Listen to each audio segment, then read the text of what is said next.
Bom dia. João, em sua carta, capítulo 5, na sua tradição hermenêutica e na sua forma de apresentar e comunicar o Evangelho, o querigma, ele trata de um tema que é fundamental para aqueles que realmente compreendem que o Evangelho é a única real resposta de Deus para o drama humano. Sim.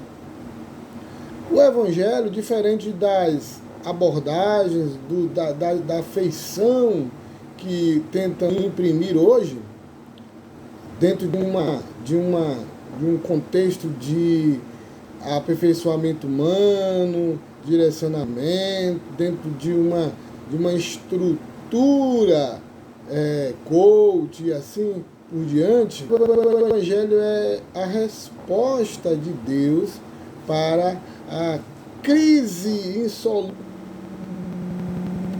do ponto de vista humano, do ponto de vista de per si, a situação, a crise humana, que a Bíblia vai dar um nome singelo de pecado, mas que nós podemos falar que é uma alienação, uma incapacidade de realmente viver a vida em sua plenitude e desenvolver toda a perspectiva que está presente no homem criado à imagem e semelhança de Deus, em imago Dei, e todo esse potencial que acaba não se efetivando na vida do ser humano por conta exatamente dessa estrutura que a palavra de Deus, a palavra princípio, vai chamar de queda.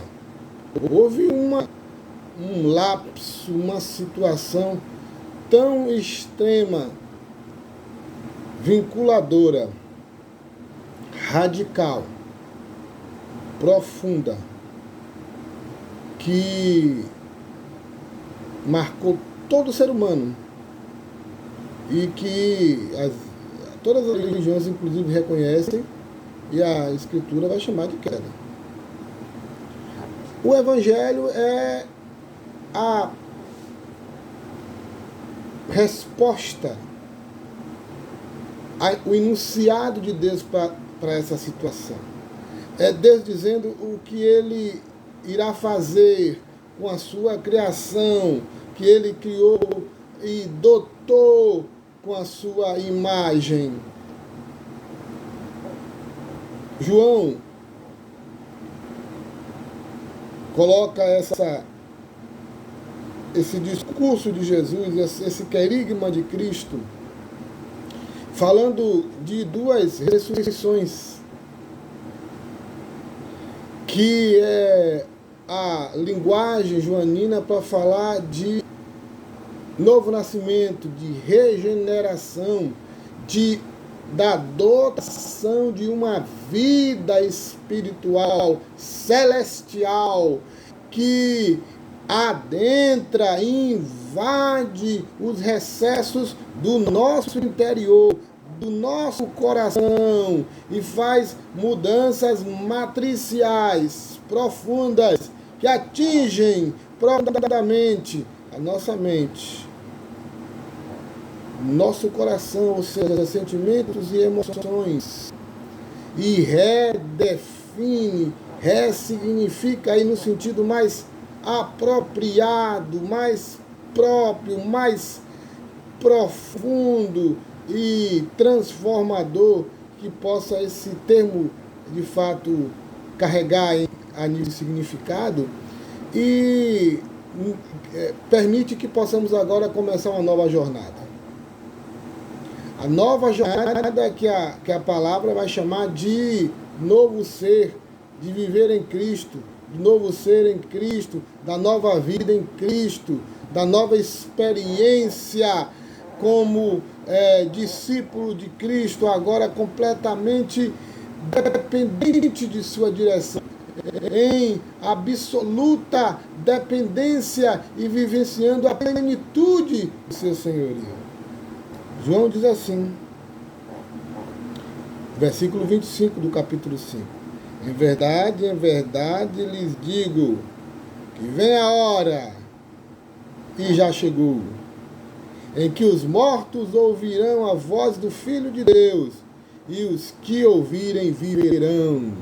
Notem duas coisas importantes. Primeiro, a hora já chegou, ou seja, na época de Jesus, quando Jesus estava difundindo a sua obra, pregando o princípio do reino, pregando a realidade salvífica, evangelho, apresentando o seu evangelho, ele disse: chegou a hora.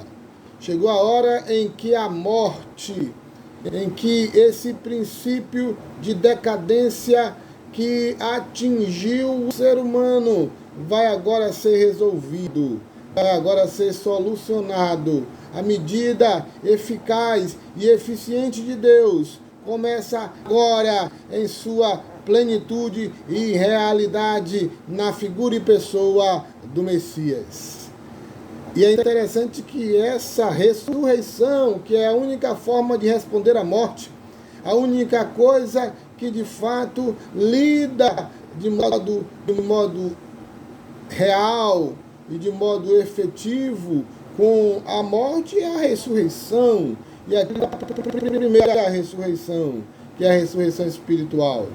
Agora, no versículo 28, ele diz: não fiquem maravilhados com isso, porque vem a hora em que todos os que se acham nos túmulos ouvirão a voz dele e sairão. Perceberam? Mais uma vez, dentro desse paralelismo presente, ele vai dizer: vem a hora. Entretanto, não chegou, porque aquela já presente do reino, fruto de uma ressurreição diferente, ressurreição espiritual, que Jesus também chama de nascer do alto, nascer celestial, que Paulo chama de regeneração, e que é fundamental, porque nada acontece na vida espiritual enquanto não nascemos de novo, enquanto não entramos na nova vida, enquanto não vivemos o novo ser. Precisamos disso, porque senão seremos meros religiosos, frequentando templos, mas não conseguindo experimentar o derramamento das graças benditas de Deus. Só pelo novo nascimento enxergamos a graça, a preciosidade de Jesus e a necessidade absoluta que temos dele, de viver. Só pelo novo nascimento conseguimos efetivamente experimentar o efeito real, comportamental e existencial do senhorio de Jesus sobre nossas vidas. Porque o Senhor não veio apenas mudar a nossa sorte em relação à alienação, essa incapacidade de fato viver a plenitude da vida espiritual e relacional, mas efetivamente o novo nascimento, ele resolve esta crise de existência, esta crise de relação, que faz com que não conseguimos enxergar o sentido da vida, onde não conseguimos experimentar a quintessência da existência. Só o novo nascimento consegue romper esses grilhões de escravidão e permitir que agora sim possamos cheirar o oxigênio da vida, experimentar a Zoe, a vida espiritual, e viver a vida de plenitude para Deus. Notem que um segredo fundamental é ouvir a voz de Jesus. Eles que ouvirem a minha voz ressurgirão espiritualmente e no fim fisicamente. Experimentemos essa ressurreição, este novo nascimento. Se você não tem a certeza que o vivenciou, porque não está vivendo realmente aquilo que o Evangelho diz que você precisa viver. Agora é a hora. Dobre seu joelho e, como Bartimeu, diga: Senhor Jesus, Filho de Davi, tenha misericórdia de mim e permita que o teu Espírito, Divino Espírito e poderoso Espírito, me faça nascer de novo, para que eu possa ser de verdade discípulo do Senhor, um talmidim do Senhor, e possa viver o poder do Evangelho e a realidade e o princípio do reino de Deus. Deus te abençoe. Deus te dê muita graça.